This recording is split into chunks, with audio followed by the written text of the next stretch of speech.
Stress can affect health directly through autonomic and neuroendocrine responses, but also indirectly through changes in health behaviours, according to O'Connor, the researcher. But how can you avoid looking weak during high stress? Well, first of all, stay calm. It's very easy to say it, but why and how? Practice mindfulness techniques such as deep breathing, visualization, or progressive muscle relaxation. This will allow you to stay calm and centered during stressful moments. Now, when I say practice, this is the golden nugget of this particular point, in that you need to do all the work before the stressful event occurs. So, if you're battling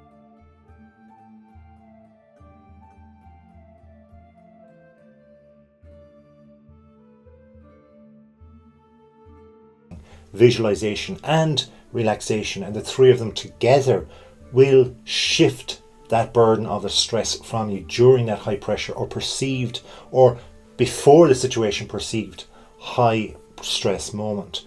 Avoid reacting impulsively or emotionally. Very easier said than done, and in reality it truly is for most people, because there are people that push our buttons. Let's be frank about it. We are only human beings. We can only do so much. In a certain situation, things will happen that we cannot prepare for. This is life. However, if you've done all of these things and prepared, your focus will be maintained and you'll get through it successfully. Speaking of maintaining confidence, that's another thing. Because if you can maintain it and believe in yourself and of your abilities, even when you face uncertainty or adverse situations, then more often than not, you'll be able to push through. Think about competitive environments. I mentioned business, even a relationship and close to emotions. These can be competitive in that you might be battling for the attentions of somebody, or they might have somebody else on their mind, who knows. Also their mobile phone, their technology, the internet, the impulses that are coming through the media and social media for people to do or say different things. You're battling against that when you're trying to convince somebody or trying to be present in front of somebody. So if you can maintain your confidence in this time, you're going to be able to use all the skills you already know of the relaxation and breathing techniques and so on.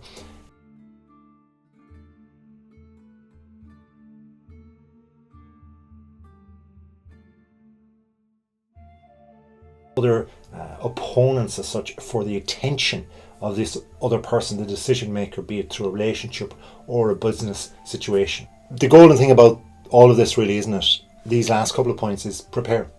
And if you prepare in advance of something, that is, if you go to a high stakes competition, an environment that has a lot of other people, be it through business, sport, etc., any performance, if you're up on stage, that is nerve-wracking for most people. It is. There's no doubt about it. You only get one chance, maybe once per annum or even once ever. So why not do it in the best way possible?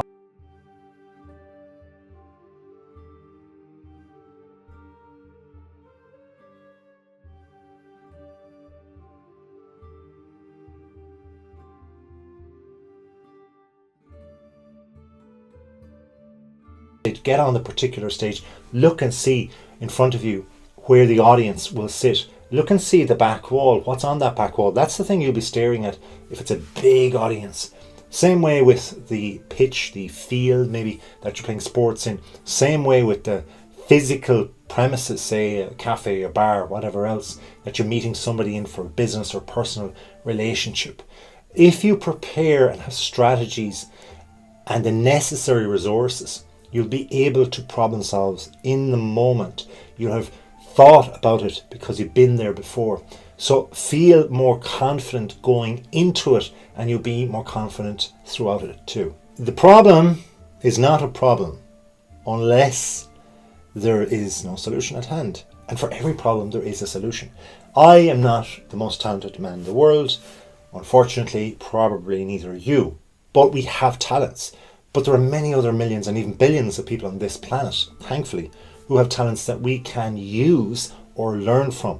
And so if we learn the proper things, it allows us then to focus on solutions to problems when they come about during a situation, during high pressure. It gives us confidence going in to the potential presentation, maybe through communication with our work or a relationship or a sporting event or performance musically or acting or whatever else it is. It gives us that bedrock of settled emotions, knowing that whatever may come, I will be ready. I'll have something. I'll be able to think on my feet. You'll maintain a solution orientated mindset then for whatever may be. By communicating effectively, we'll notice even so far in this video that a lot of the things, different areas and different industries have people as the axis.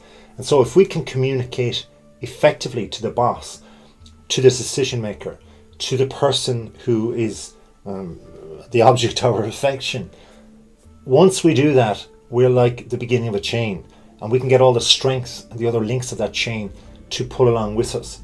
We can do more than we actually believed we could in the first place.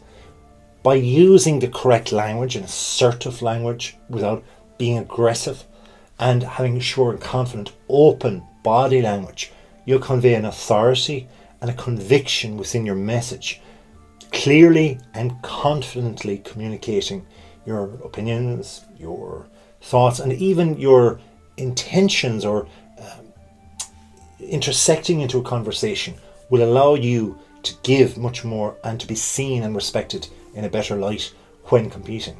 By setting clear boundaries and asserting your needs and priorities in high stress situations, you're putting yourself to the fore, to the front, and you're looking at the task orientation of what needs to be done. At the end of the day, mostly it ain't about you.